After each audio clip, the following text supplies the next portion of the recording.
Russia and China veto a UN resolution vote calling on Syria's President Assad to go.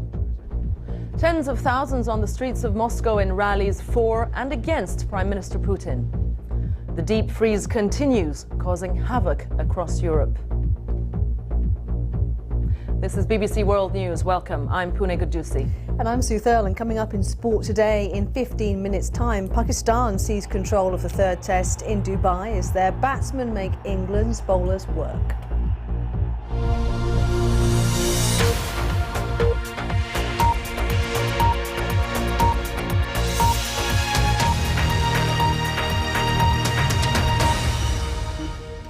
The US President Barack Obama has led Western condemnation of the Syrian regime following one of the bloodiest attacks there since the uprising began 10 months ago. Anti-government activists say at least 60 people were killed by the security forces in and around the city of Homs. President Obama said it was an unspeakable assault. In New York, a UN resolution calling for an immediate end to the violence was vetoed by Russia and China, provoking a furious response from Western governments who said they were selling out the Syrian people. From Beirut, Jim Muir reports.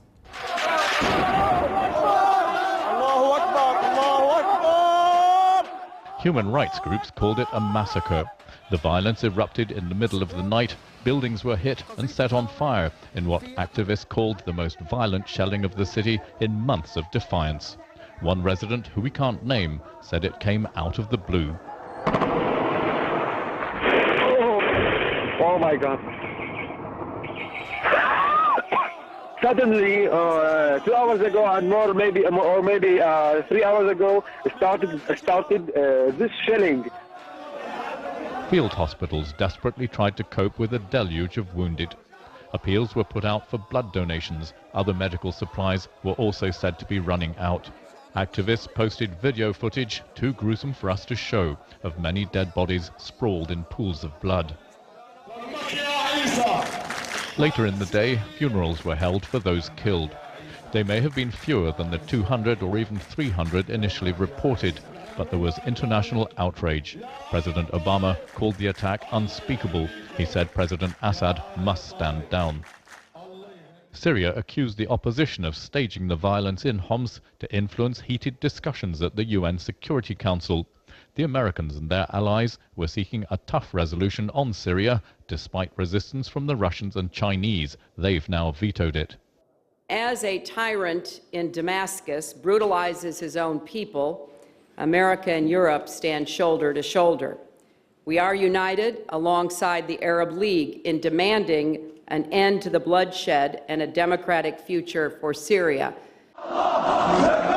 But as the violence continues, the pressure on the Russians is building up. They've announced that their foreign minister, Sergei Lavrov, will hold talks with President Assad in Damascus on Tuesday to try to find a political way out. Jim Muir, BBC News, Beirut. Let's go now to a location near the city of Homs where we can speak to our correspondent Paul Wood. Paul, there is confusion about who was in fact responsible for the shelling. There's ambiguity about coming from the Free Syrian Army and from the Syrian army officials connected to President Assad about who was really responsible and what is the extent of the damage. How much do we know, really? Well, we are in fact now inside the city of Homs. There's a little bit of random gunfire going on now as I speak, and as we came in we heard a lot of heavy machine gun fire and some loud explosions. Parts of the city which oppose the regime are now virtually cut off, and we came in through a very elaborate route, which I won't describe in too much detail, with activists and with members of the Free Syrian Army, as it describes itself, bringing in medicines and blood supplies, which people had donated that morning in the villages surrounding Homs. The government, the Syrian government, as you say, does claim that claims of a massacre are fabricated, that the bodies were people kidnapped by rebel fighters, all this kind of thing. Whereas the opposition side is saying, in its view, that it was a massacre. People treat the Syrian government view in the parts of Homs that I'm speaking from with absolute scorn. They say they've been digging bodies out of the rubble. They say that they were assaulted with tanks, heavy machine guns, mortars. heavy weapons of a type that only the government possesses, and that the Free Army did use some of its weapons in reply to that, but has only light weapons, and that these deaths, and there's also a dispute over the number, can only be attributed to the government. But in the beginning we had numbers of 200 to 300 people killed in the shelling, and now they are revising it downwards to 60 or even closer to 40. How much will we be able to know what exactly is happening? Are there statistics coming from hospitals or only from the rebels and the government sides? We're on a rooftop now, actually, and just as you're asking me that question, we saw a lot of flashes in the next suburb of Homs from where I'm speaking, and there's now a sort of cloud of dust hanging over that next suburb, which seems to me that somebody is shelling somebody. You're quite right, there were very inflated claims at the beginning about the numbers. 240 was what we heard from some activists. Some people were saying even higher, and now some independent and reputable human rights groups are talking about as low, if that's the right term, as low as 55. People in the worst affected suburb, Halzir, were talking about digging 100 bodies out of the rubble. So I think, as ever with these things, the true figure is somewhere in between. It is a very, very bad day if the numbers are anything like even the lowest estimates. And of course, who is responsible then, I suppose, becomes the question. And already there are completely differing accounts from the Syrian government and the Syrian opposition. Thank you. Paul Wood there in the city of Homs right now. And we can cross to our UN correspondent in New York, Barbara Plett. Barbara, there's been strong words coming from the American representative to the UN, the British, the French, and also Ban Ki-moon himself, condemning the Russian and the Chinese move to veto the resolution. What is the next step going to be, except really strong language? Well, we were told that the draft resolution was still on the table. This is what the Moroccan ambassador who tabled the resolution in the first place said, that he wasn't going to withdraw it. But it's really difficult, given what happened today, to imagine that there could be any movement on it, at least certainly not in the short term, especially given that that resolution shouldn't really have been difficult, because in essence it backed the Arab League peace plan for Syria. There was no sanctions, there were no arms embargoes, there was no call for military intervention. So I think what we've seen today is that there simply is a fundamental difference in position between Russia and China on the one hand and the West on the other, which is that Russia and China do not believe it is the Security Council's role to intervene in the internal affairs of a sovereign state. They are ready to support political solutions, they said, but they felt that the Arab League plan was setting out a timeline for regime change, and that Western states also had this as their agenda. So I think the Arab League plan is still on the table. The West still backs it, but it doesn't look like it will get international weight behind it anytime soon. Thank you, Barbara Plett there at the UN Security Council in New York. Thousands of people have marched through Moscow in protest against Russia's Prime Minister Vladimir Putin, who's standing for the presidency next month. The demonstrators say parliamentary elections were rigged, and they're calling for a rerun. A pro-Putin rally was held elsewhere in the city.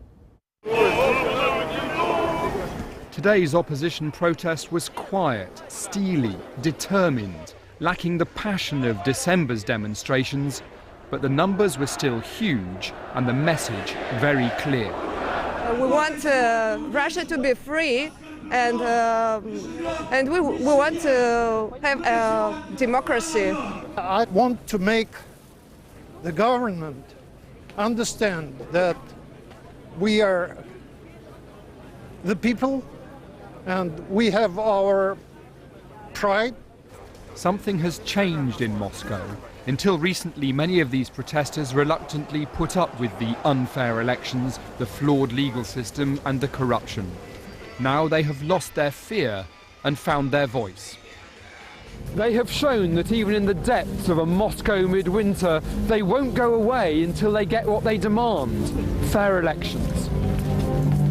Across Moscow, a second huge rally, this one in favour of the Prime Minister, Vladimir Putin, who wants to return to the presidency in elections next month. There appeared to be genuine support for him, though some state companies had ordered their employees to attend. I'm here to support Putin because without Putin the country will collapse. The boss said we should show our support, so we came along. on our day off. Despite that, Vladimir Putin insisted most of the crowd were there voluntarily. It's completely obvious that people simply came to express support for what we're doing, and that is very important to me. I'm very grateful. The tens of thousands who turned out again against Vladimir Putin know they probably can't stop him returning to the presidency. But they are keeping up the pressure for a fairer, more honest Russia. Daniel Sanford, BBC News, Moscow. Freezing weather is continuing to cause havoc right across Europe and even into the top of Africa. In Eastern Europe, more than 100 people have died and a state of emergency has been called in Sarajevo. The BBC's Emily Buchanan reports. Kiev is used to bitter winters, but even here they're shocked by the high death toll.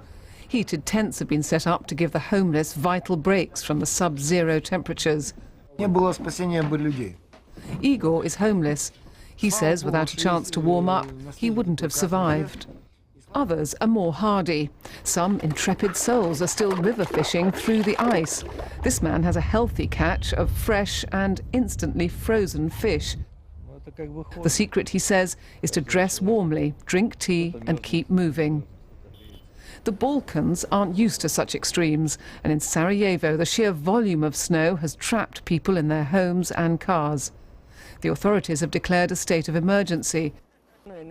One resident said it was unbelievable. She couldn't remember snow like this for 30 years.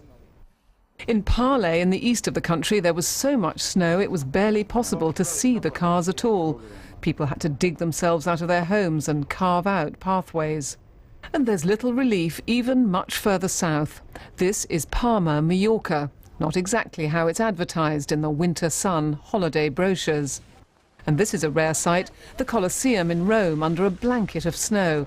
Tourists have been stopped from entering in case they slip on the icy ruins. Romans are dealing with the heaviest snowfall for decades, and taxis and buses needed chains to move at all. The blizzards have spilled over into North Africa. Algiers rarely has to deal with snow, and it's not prepared. Luckily here the thaw is on its way, but most of Europe remains in the tight grip of winter. Emily Buchanan, BBC News. And you can get the latest headlines online with our 1-minute news summary. Watch the news unfold at bbc.com/news. Also on the website, there's more on our top story. Russia and China veto a UN resolution vote calling on Syria's President Assad to go. All that and more you can get on bbc.com, our website.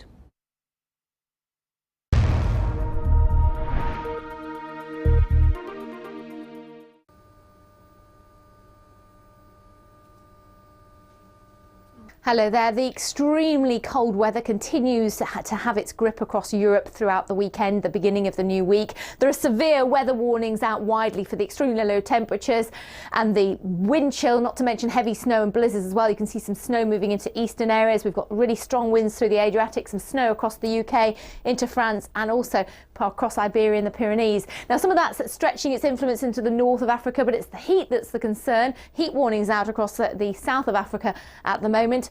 As we head towards Japan after a real icy blast, we're going to get some heavy rain and milder weather into the beginning of the week. Some of that rain also affecting Hong Kong, southern parts of China too. And across the Middle East, across the Arabian Peninsula, we've got the Shamal whipping up some dust through the weekend, but temperatures starting to recover into the beginning of next week. As ever, there's plenty more on the website.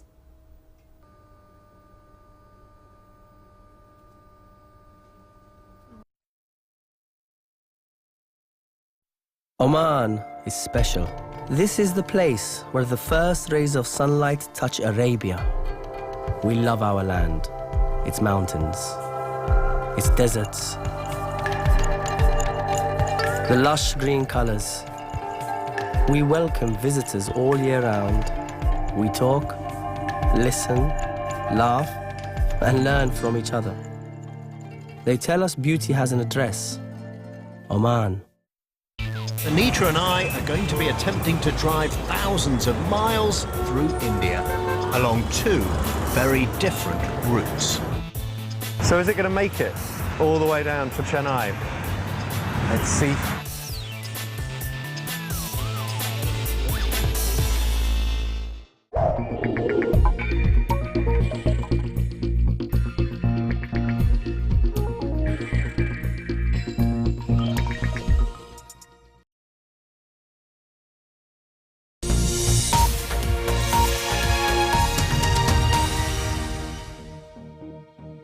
catch up with all the latest sports news and results from across the globe now on BBC World News in Sport Today.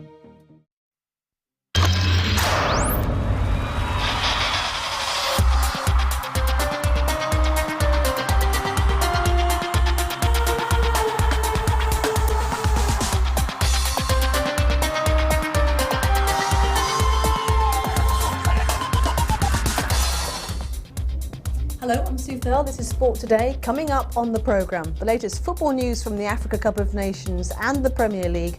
Plus, Pakistan sees control of the third test in Dubai as their batsmen make England's bowlers toil. The NFL season comes down to one game. The Patriots and the Giants prepare for a second Super Bowl meeting in 4 years. And a half-century for Lindsey Vonn. The American legend reaches the milestone with victory in the downhill in Garmisch-Partenkirchen. Hello again to you. It's been over a century since the side has been dismissed for less than 100 in their first innings and then gone on to win a test match. But that is a distinct possibility after Pakistan built a decent lead on day 2 of the third and final test in Dubai.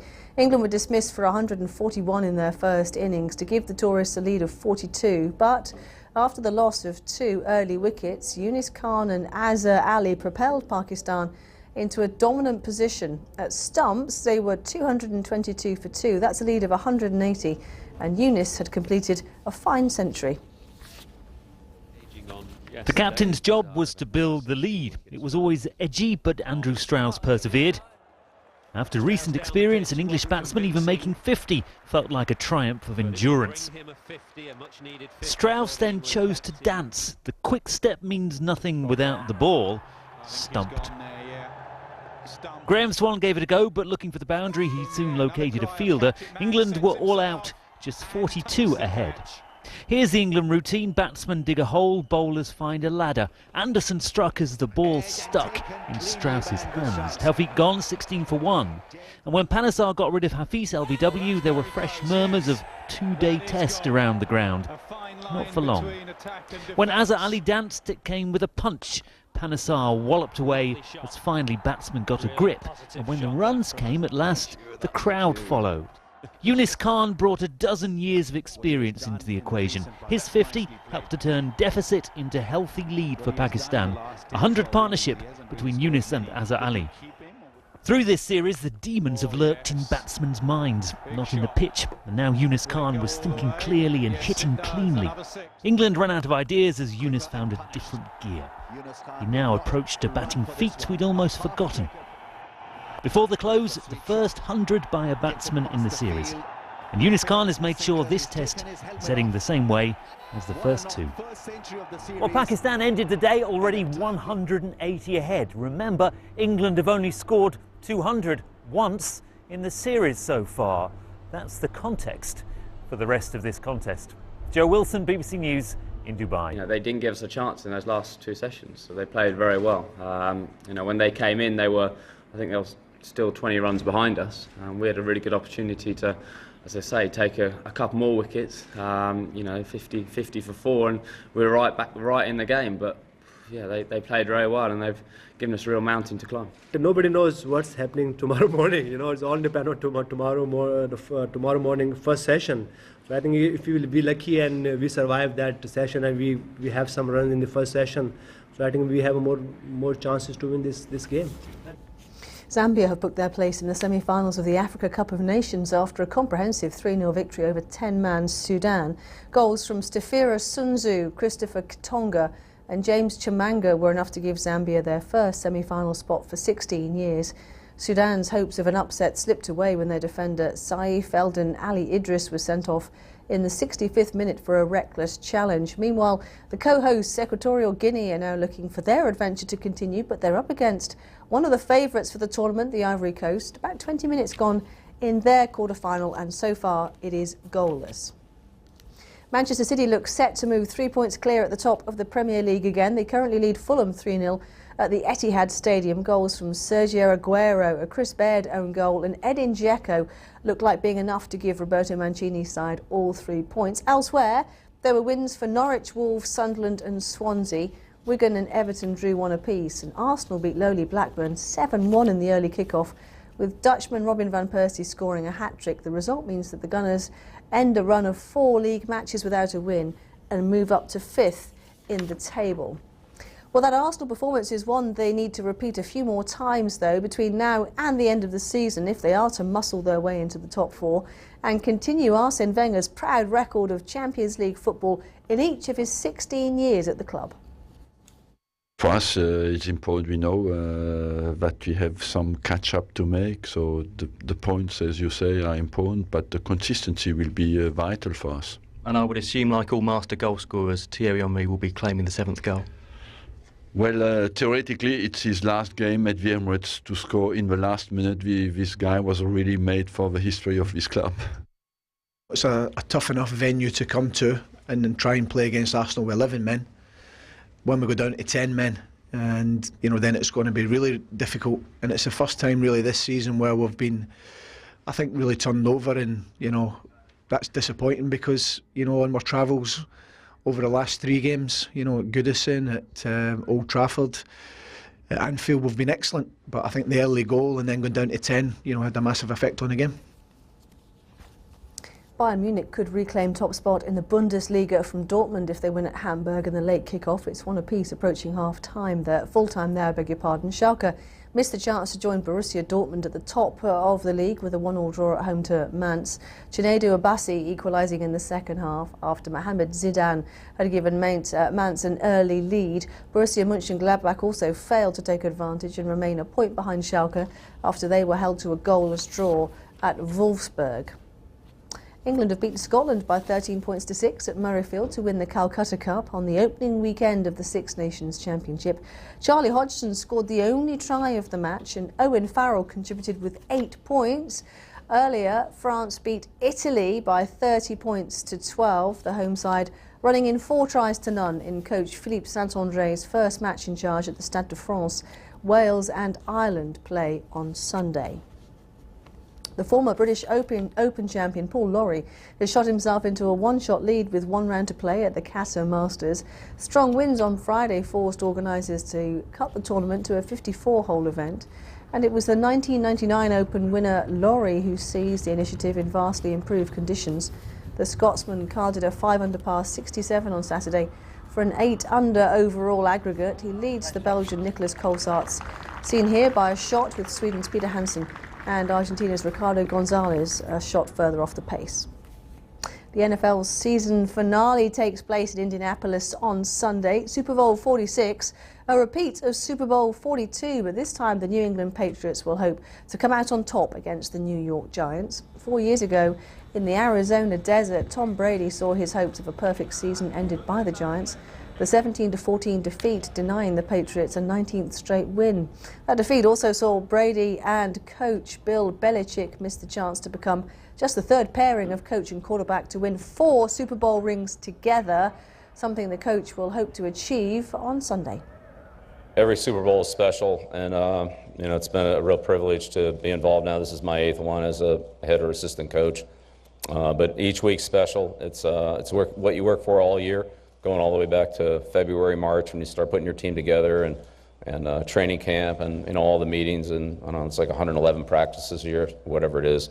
But it's a long haul, and so to be able to get here is what you work for. So it's a great experience. Each one's different. They're all special, and it's really a great reward for all the hard work and competitive success that we've had on the field throughout the course of the year to be able to be here and represent our conference in this great game. So happy to be here, very happy to be here.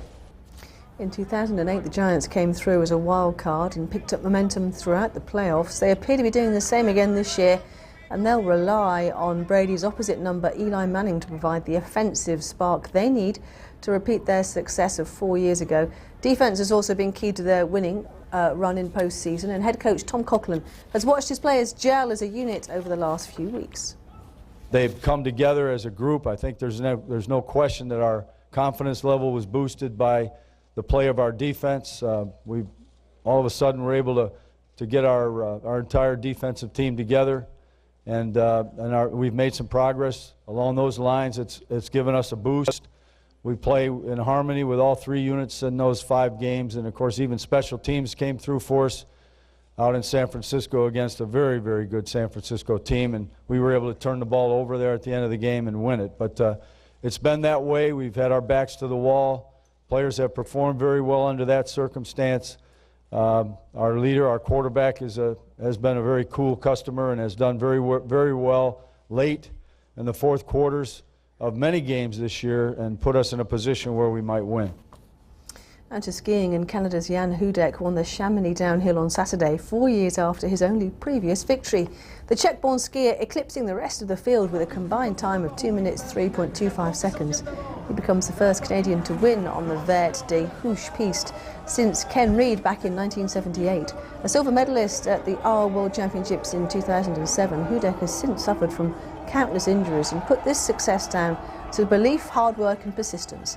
The Austrian all-rounder Romed Baumann was second, 0.53 seconds behind Hudek, while the world champion Eric Guy joined fellow Canadian Hudek on the podium in third.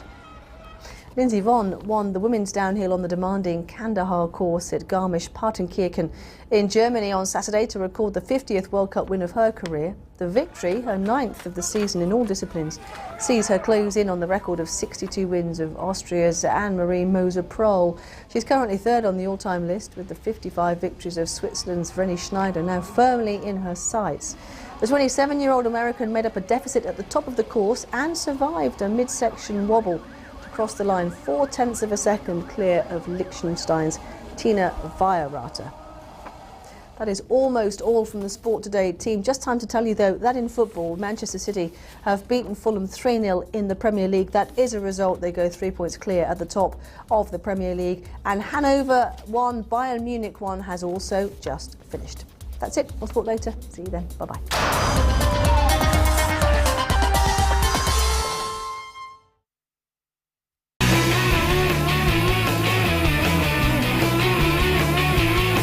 No paparazzi thing. How do you deal with that? Yeah, of course it comes with a job, but sometimes it's hard when they're waiting outside your house. 10 years ago, you said you were going to retire. Well, you don't retire. You wouldn't good. Someone like Frank Lampard, who's done everything in the game, what an unbelievable example that is to someone, say, like Carlos Tevez.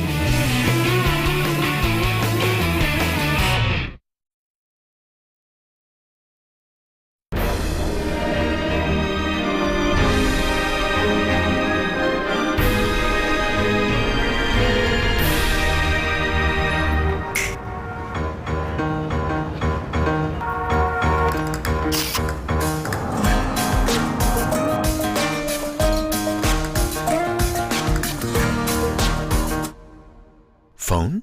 Tablet? Feel free, it's Galaxy Note. Experience the stunning beauty and scenery of the Okavango. Experience the absolute splendor of the Kalahari, a place of contrasts. Get up close and personal with nature. As we gaze into the future, we draw from our past. The beauty of our stripes accentuate our cultural tapestry. The zebra is our national pride. Botswana is your destination. A key summit between India and the European Union will be held in Delhi. But can both sides come closer to reaching a long-awaited free trade deal? Join me, Nidhi Dutt, for that story and much more this weekend on India Business Report, only on BBC World News. A year ago, a tourist boat sank in Vietnam's Halong Bay. We head there to find out what lessons have been learned. Simon Calder's back with advice on a trip to the heart of the US. And we visit a new Egypt, trying to get us all holidaying there once again. That's Fast Track this weekend on BBC World News.